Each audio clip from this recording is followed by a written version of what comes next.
ఆంధ్రప్రదేశ్‌లో 2024లో జరిగినటువంటి ఎన్నికలకు సంబంధించినటువంటి గణాంకాల్లో టెక్నికాలిటీస్‌ని తీవ్ర స్థాయిలో ప్రశ్నిస్తూ పరకాల ప్రభాకర్ చాలా పెద్ద వివాదానికే దారి చూపించారు. అది ఇప్పుడు సోషల్ మీడియాలో చాలా రోజుల నుంచి గడిచినటువంటి 10 రోజులుగా పెద్ద ఎత్తున చర్చ నడుస్తుంది. దాదాపు ఆయన్నే ఓ 10, 12 మంది సోషల్ మీడియా ఇన్‌ఫ్లుయెన్సర్స్ వరకు ఇంటర్వ్యూలు చేయడము, వివిధ కోణాల్లో వివిధ మాధ్యమాల్లో విశ్లేషించడం జరిగింది. ఇది నిజానికి ఎన్నికల కమిషన్ దృష్టికి కూడా ఖచ్చితంగా వెళ్తుంది. ఎందుకంటే అటు తెలంగాణలో కానీ, ఇటు ఆంధ్రాలో కానీ ఖచ్చితంగా చీఫ్ ఎలక్టోరల్ ఆఫీసర్స్ ఉంటారు ఎలక్షన్ కమిషన్ తరఫున. వాళ్ళ దృష్టిలోకి వెళ్ళేంత స్థాయిలోనే ఈ చర్చ రచ్చ నడిచింది. నిజానికి పరకాల ప్రభాకర్ లేవనెత్తినటువంటి ప్రశ్నలు అంటే ఎన్నిక సక్రమం అని చెప్పలేము, 51 లక్షల ఓట్లు సాయంత్రం 5 గంటల తర్వాత పోలైనటువంటి 51 లక్షల ఓట్లకి సంబంధించి గణాంకాలు, టైమింగ్స్ పొంతన కుదరటం లేదు. అప్పుడు ఆ 51 లక్షల ఓట్లు పోలైనటువంటి తీరు కానీ, ఆ సమయం కానీ సరిపోవటం లేదు అనేటటువంటిది ఆయన వాదన. దానిని ఇప్పటికే ప్రజల మెదళ్లలో అనుమానం రేకెత్తే విధంగా బలంగానే నాటుకుంది. వైఎస్ఆర్ కాంగ్రెస్ పార్టీ దీనిని పెద్ద ఎత్తున ప్రజల్లోకి తీసుకెడుతుంది. ఎన్నికల కమిషన్, ఎందుకంటే తెలుగుదేశం కానీ, వైఎస్ఆర్ కాంగ్రెస్ పార్టీ కానీ దీనికి సంబంధించి సమాధానం చెప్పాల్సిన బాధ్యత వాటికి ఉండదు. ఎన్నికల commission free and fair election నిర్వహించాల్సిన బాధ్యత ఎలక్షన్ కమిషన్దే. కాబట్టి ఇంత పెద్ద ఎత్తున ఆరోపణ వచ్చినప్పుడు స్పష్టంగా వివరణ ఇవ్వాలి. కానీ తప్పుకుంటుందా, తప్పించుకుంటుందా, తప్పు ఒప్పుకుంటుందా, తప్పించుకుంటుందా, రెండూ చెప్పలేనటువంటి పరిస్థితుల్లో మౌనం వహించడం మాత్రం ఖచ్చితంగా ప్రశ్నార్థకమే.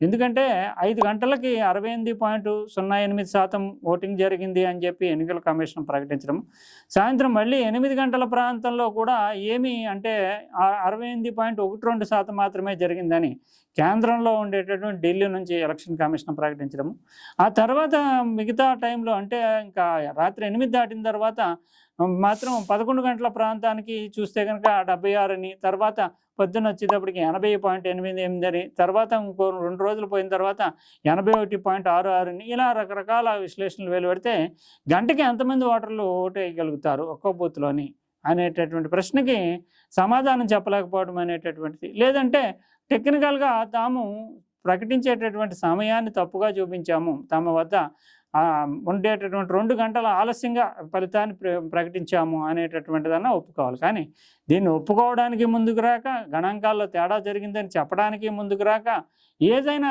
ఏమైనప్పటికీ కూడా ఎన్నికల సంస్థ విశ్వసనీయత అనేటటువంటి దాన్ని ఇప్పుడు పరకాల ప్రభాకర్ ఒక రకంగా సవాల్ చేస్తున్నారు. ఇది ప్రతిపక్షానికి ఒక మోరల్ బూస్టప్గా కనిపిస్తుంటే, అధికార పక్షానికి మాత్రము కుర్తిలో పడ్డ ఎలుకల. ఎందుకంటే తాము సమర్థించుకోకూడదు, ఎందుకంటే తమకు సంబంధించింది కాదు ఎన్నిక. తాము అధికారంలోకి వచ్చి ఉండొచ్చు కానీ తమకు సంబంధించినటువంటిది కాదు. ఎలక్షన్ కమిషన్ మాత్రమే దానికి బాధ్యులు. అయినా ఎలక్షన్ కమిషన్ మాత్రం ఏమీ స్పందించట్లేదు. నిజానికి పరకాల ప్రభాకర్ ఒక వ్యక్తిగా అతనేమి బాగా టాప్ మోస్ట్ పాపులర్ ఫిగరు కాదు, కరిస్మాటిక్ లీడరు కాదు. కానీ ఆయన ఎంచుకున్నటువంటి వేదిక ఖచ్చితంగా ది వైర్ అనేటటువంటిది నేషనల్ స్థాయిలో స్టాండర్డ్ జర్నలిజానికి, అందులోని ప్రభుత్వానికి వ్యతిరేకంగా వచ్చేటటువంటి వార్తల్లో కొంత ఆధారాలు ఉన్నటువంటి దాంట్లో ప్రచురించేటటువంటి సంస్థగా పేరు ప్రఖ్యాతులు ఉన్నటువంటిది. అందువల్ల వైర్ వేదిక. ఇప్పుడు ఉదాహరణకి ఏదో లోకల్ పేపర్లో, చిన్న పేపర్లో ఏదైనా వార్త వచ్చిన దానికి ప్లాట్ఫామ్ ఈనాడు లాంటి పత్రిక, లేదంటే ఆంధ్రజ్యోతి, సాక్షి ఇలాంటి పెద్ద పత్రికల్లో వార్త వచ్చిన దానికి చాలా తేడా ఉంటుంది. అంటే దాని ఎఫెక్ట్ ఎక్కువగా ఉంటుంది. ఇప్పుడు వైర్లో పడడం వల్లే ప్రభాకర్ యొక్క వాదనకి బలం అనేటటువంటిది పెరిగింది. ఖచ్చితంగా సమాధానం చెప్పాల్సినటువంటి పరిస్థితి ఏర్పడింది. కానీ అనుమానాలు పెరగడం అనేటటువంటిది, ఇప్పటికే ఈవీఎంల మీద చాలామంది వాదనలు ప్రతివాదనలు చేయడము, అయినప్పటికీ దాన్ని అంగీకరించక తప్పనటువంటి పరిస్థితి ఉండడము, టెక్నికల్గా ఇది తప్పు అని నిరూపించేటటువంటిది ఎవరు చేయలేకపోవడం, దానివల్ల అది పెద్దగా ఏమి కూడా దానికి సంబంధించి ఎలక్షన్ కమిషన్ పెద్ద వివరణ ఇవ్వాల్సిన అవసరం ఉండలేదు. కానీ ఇతను 5 గంటల నుంచి జరిగినటువంటి పోలింగ్లోనే 12% ఓట్లు పడ్డాయి అనేటటువంటి వాదనని తీసుకురావడం, 8 గంటల వరకు నామమాత్రంగా ఉన్నటువంటి పోలింగ్ అంటే 5 to 8 మధ్యలో 0.8% మాత్రమే పోలింగ్ జరిగితే 12 తర్వాత నుంచి ఆల్మోస్ట్ మిగిలిన పోలింగ్ అంతా పూర్తయిపోయింది. 50 అంటే అప్పటి నుంచి అంటే 8 తర్వాతే దాదాపు 17 లక్షల ఓట్లు పోలయ్యాయి అన్నట్లుగా ఎలక్షన్ కమిషన్ చెప్పడానికి కానీ ఆయన ప్రశ్నిస్తున్నారు.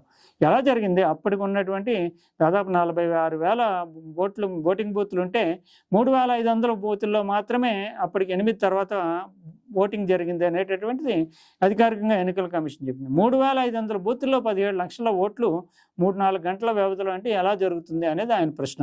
దీనికి ఖచ్చితంగా ఎలక్షన్ కమిషన్ సమాధానం చెప్పాలి. మౌనం వహిస్తే మాత్రం ప్రజల్లోని అనుమానాలు తలెత్తుతాయి, ప్రతిపక్షానికి అదనంగా ఆయుధాలు ఇచ్చినట్లు అవుతుంది. ఇప్పటికే ఇలా వివిధ అంశాల్లోని ఎలక్షన్ కమిషన్ విమర్శలు ఎదుర్కొంటుంది.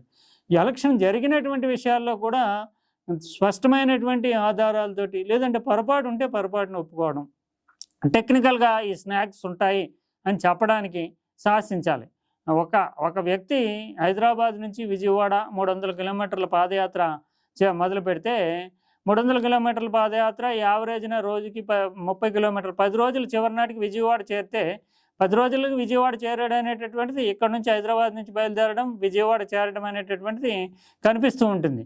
కానీ మిగిలిన 9 రోజుల్లోని కలిపి 180 కిలోమీటర్లు మాత్రమే చూపించి ఒక్క 10వ రోజున మాత్రము ఒక్క రోజులోనే 120 కిలోమీటర్లు చూపితే అసలు అది సాధ్యమా? ఈ తప్పన్నా ఈ లెక్కన్నా, అంటే ఈ 9 రోజుల యావరేజ్ లెక్కన్నా తప్పు ఉండాలి, లేదంటే 10వ రోజు చూపించినటువంటి 120 కిలోమీటర్లు ఒకే రోజు నడిచినట్లుగా చూపించిన లెక్కైనా తప్పు ఉండాలి. అది పొరపాట, టెక్నికాలిటీసా, ఉద్దేశపూర్వకంగా చేసిందా ఏదేమైనప్పటికీ మనిషి అయితే విజయవాడకి చేరాడు పాదయాత్ర ద్వారా. కానీ లెక్కలు మాత్రం వీళ్ళు చూపించిన లెక్కలు సమగ్రంగా సమర్థనీయంగా లేవు. దీంట్లో ఎలా సమర్థించుకుంటారు అనేటటువంటిది. ఇది టెక్నికల్గా చూస్తే కనుక ఒక్క రోజులోనే, అంటే 8 నుంచి చివరి దాకా జరిగిన పోలింగ్ బూత్లోనే 17 లక్షల ఓట్లు పోలయ్యాయి అనడం అనేటటువంటిది ఈ పాదయాత్రను పోల్చి చూస్తే కనుక 300 కిలోమీటర్లలో 9 రోజులు 180 కిలోమీటర్లు మాత్రమే నడిచి ఒక్క రోజులోనే 120 కిలోమీటర్లు నడిచాడు అనేటటువంటి వాదన ఎలా ఉంటుందో అలాంటి వాదననే ఎలక్షన్ కమిషన్ ఆ రకమైనటువంటి లెక్కలనే ప్రకటించడం అనేది ఇప్పుడు అనుమానాలకి ఒక ప్రధానమైనటువంటి కారణంగా నిలుస్తుంది. ఎప్పటికైనా ద వైర్ లాంటివి ప్రచురించాయి. ఇప్పటికే సోషల్ మీడియా 2 తెలుగు రాష్ట్రాల్లో హోరెత్తిపోతుంది. దీన్ని స్పష్టంగా వివరణ ఇవ్వడం, లేదంటే పరకాల ప్రభాకర్ తప్పు చేస్తున్నాడు అంటే కనుక పరకాల ప్రభాకర్ మీద న్యాయస్థానం ముందు కూడా నిలబెట్టొచ్చేది. ఎందుకంటే ఎలక్షన్ కమిషన్ యొక్క విశ్వసనీయత, ఓటింగ్ ప్రజాస్వామ్య ప్రక్రియ యొక్క సమగ్రతని దెబ్బతీసే విధంగా అతని ప్రవర్తన ఉంది, అతను చెప్తున్నటువంటి వివరాలు ఉన్నాయని నమ్మితే కనుక ఎలక్షన్ కమిషన్ అతని మీద న్యాయపరమైనటువంటి చర్యలు కూడా తీసుకోవడానికి ఎలక్షన్ కమిషన్ పెద్ద యంత్రాంగం ఉంటుంది, న్యాయపరమైన యంత్రాంగం. అదన్నా చెయ్యాలి, లేదంటే తాము తప్పన్నా ఒప్పుకోవాలి. ఏం జరిగిందనే చెప్పాల్సినటువంటి బాధ్యత అయితే ఉంటుంది. అది ఖచ్చితంగా ఈసీ తనను తాను పరిశీలన చేసుకుంటూ టెక్నికల్ వివరాలతోటి, లేదంటే పొరపాట్లను అంగీకరిస్తూ ప్రజల ముందుకు రావాల్సినటువంటి కనీసం ప్రకటన రూపంలోన ప్రజలకు వివరణ ఇవ్వాల్సినటువంటి అవసరం ఉంది.